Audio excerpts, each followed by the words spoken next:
ఆడొక MLA ఉన్నాడు, Sunday MLA. Sunday మాత్రం ఉంటాడు. ఆయన మొత్తం నంద్యాలంతా అయిందే. నేషనల్ హైవే మీద మీరు చూశారు, అక్కడ ఇష్టానుసారంగా నంద్యాల జమ్మలమడుగు నేషనల్ హైవేలో 167 అష్ట వంకర్లు తిప్పి రోడ్డంతా ఆయన రేట్లు పెంచుకున్నాడు. ఆయన ఒక ఎమ్మెల్యే. ఇంకొక ఆయన ఉన్నాడు పాండ్యంలో. ఆయన పెద్ద గొప్ప నాయకుడు, కరప్షన్ కింగ్. ఆయన మామూలు కాదు, ఎవరన్నా మాట్లాడితే ఇంకా వాళ్ళ కథే లేదు. ఆయన చూస్తే జగన్నాథ గట్టును కూడా మింగేశాడు. అంత గొప్ప అతను. కేజీఎఫ్ కర్నూలు గ్రావెల్ ఫీల్డ్ గా మార్చేశాడు. 500 ఎకరాలు జగన్నాథ గట్టుని IIIT కళాశాల, ప్రభుత్వ క్లస్టర్ యూనివర్సిటీ అన్ని కూడా కేటాయించిన భూములన్నీ కొట్టేసే పరిస్థితికి వచ్చాడు. ఇంకొక ఆయన శ్రీశైలంలో ఉన్నాడు, శిల్ప.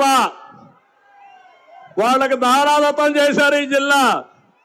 ఇక్కడ కూడా వెంచరే వేశాడంట. వెంచర్ల శిల్ప.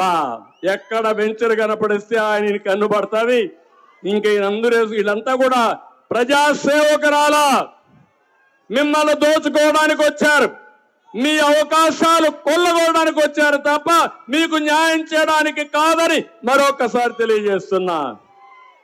బనగానపల్లి ఈయన ఇంకొక సోదరుడు, బ్రహ్మంగారు రాసిన కాలజ్ఞానం రాసినటువంటి రవ్వల కొండ కూడా మింగేశాడు ఈ బకాసురుడు. ఏమనాల తమ్ముళ్ళు వీళ్ళందరినీ? ఇంకో బాగా పాపం నంది కొట్టుకోరు, అమాయకుడు ఆయన. ఆయన ఎమ్మెల్యే, చిల్లర కొట్లేవు కొట్టుంటాడు. కానీ అక్కడ ఒక ఆయన ఉన్నాడు, పెద్ద హీరో. ఆయన రాష్ట్రం అంతా ఏదైనా చేస్తానంటాడు. నేను అడుగుతున్నా, ఆయనకి మాత్రం ఎమ్మెల్యే సీట్ ఇవ్వనున్నారు. ఈ 6 మంది కథ ఏంటి?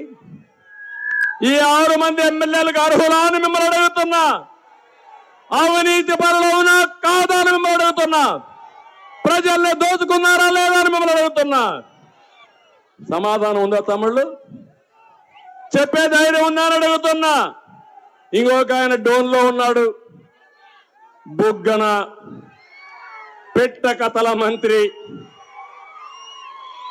మాట్లాడితే కమ్మగా మాటలు చెప్తాడు. చేసే పాత్రం నాగభూషణం స్టైల్లో. సినిమాల్లో ఉండేవాడు జ్ఞాపకం ఉన్నా నాగభూషణం. కమ్మగా మాట్లాడి చేయాల్సిందో చేసేవాడు. ఆ కోవకు చెందినటువంటి బుగ్గన, వీళ్ళు మనకు మంత్రులు. ఏం తమ్ముళ్ళు మీకు బాధ లేదు? ఇవన్నీ కూడా చూస్తా